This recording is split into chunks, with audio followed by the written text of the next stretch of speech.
Well, hey there, everybody. Welcome to Ask Anything, episode 7. So excited that you're here with us today. We have two questions that we are going to go ahead and dive into. The first one is, what is your favorite color? Super easy. I'll answer that in just a second.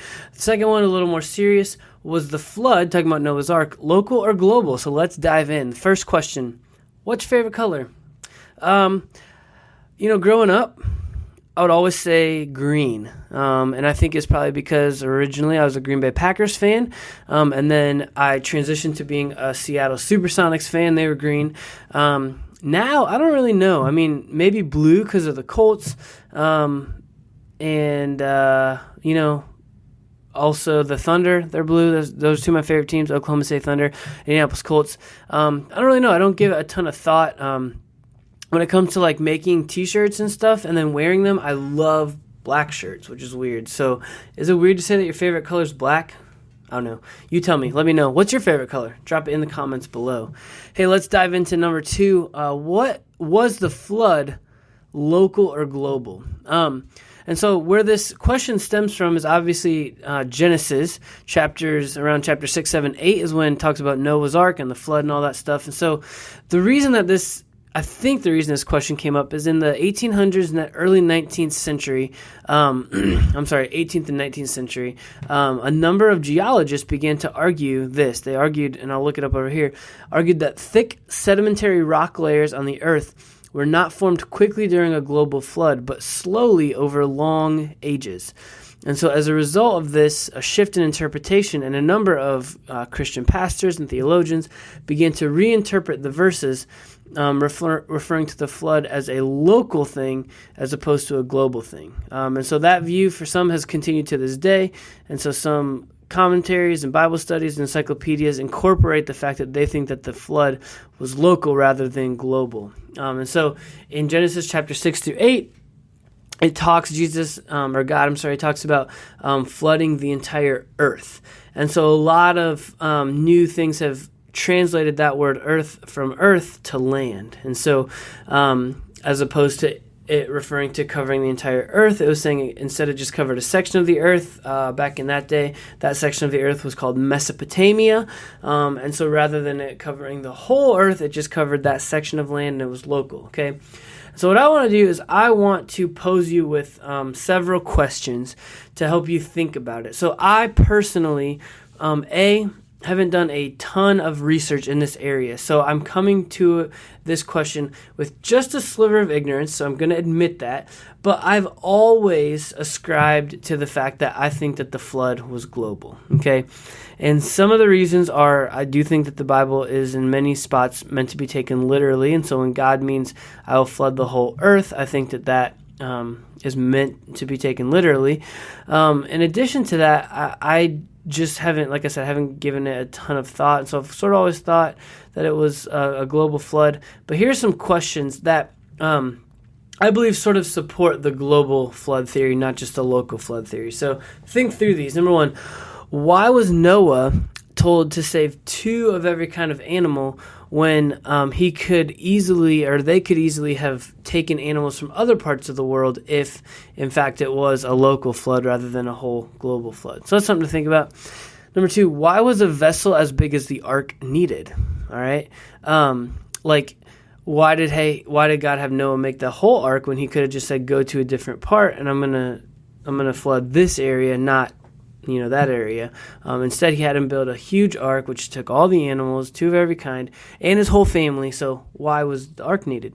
3, why did God say he was going to destroy all flesh everywhere if he really wasn't? All right. And so again, remember, the reason that God sent the flood is he was super frustrated with humanity. And so therefore, he said he was going to destroy them all. Well, if he really meant he was going to destroy them all, then why did he not destroy them all if he only did a local flood, right?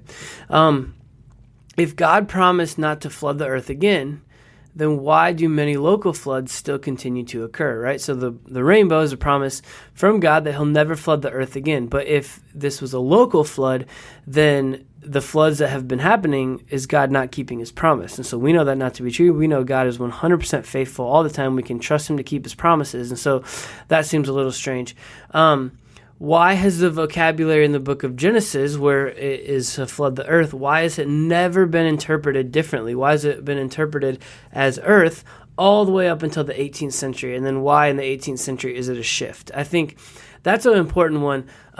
If someone claims that they've discovered something new about the Bible or there's a new theory or whatever, always be leery of that, because scholars and theologians and historians have been studying this stuff for thousands of years, hundreds of years. They've studied the Bible and they've studied what these words mean, and they've translated them, put them into our language and all this kind of stuff. And if someone comes up with a new theory and no one else has ever had that theory before, that's always it always for me is a little bit of a red flag. So just keep an eye on that kind of stuff. Lastly, why do other people in the Bible, such as Peter and Jesus, refer to the flood as a global event? So I think all of those are great questions to ask. I think all of those continue to further support the idea that I think it was a global flood. There is evidences of it. Like, I don't know if any of you guys have had a chance, but I would encourage you, if you're local, to head down to the Creation Museum and the Ark and read some of that stuff. Like, a ton of work has gone into those two things to help provide evidence for creation and to help provide evidence for the flood and those types of things. So again, I just encourage you, like, jump in, study, read. If you have questions about this stuff, don't just not pursue answers, okay? Now, here's one last question that I just want to leave you with that I think is good. If we found out that the flood was local rather than global, would it change your faith? And I want to argue that I don't think it should, okay? I think that it's important that this stuff matters, that what happens in the Bible, it's important to uncover answers. But I think at the end of the day, our faith is not in a book. Our faith is not in the text from the Bible. Our faith is not in the flood. Our faith is in Jesus, and specifically in the event of the resurrection. So Jesus came down, lived a perfect life for 30 years. He died, predicted that 3 days later he would rise again, and he in fact did that. 3 days later, Jesus himself rose again. And Paul says it, he says, if the resurrection didn't happen, then pity us. Pity us, we are fools for believing it. And so the resurrection is the cornerstone of our faith as followers of Christ. And so I just want to point out that I think sometimes we can get hung up on some of these things here and there, but it's really important to know, our faith is not predicated on a flood. Our faith is not predicated on 6 days of creation. Our faith is predicated on a literal and physical resurrection that took place. And so I just want to encourage you to not lose sight of that and to know that that is what is truly most important in our faith. Once again, thank you guys so much for hanging out with us. We'll be back in a couple weeks, but until then, make sure that you subscribe here on YouTube. Make sure you subscribe on Apple Podcasts if that's where you're listening. Give this video a like, help spread the word. That would be a great favor to us. Until next time, we'll see you, and feel free anytime. Head to lhcstuman.com/ask to submit a question. Until next time, see you next time. Have a good rest of your week. See you. Bye.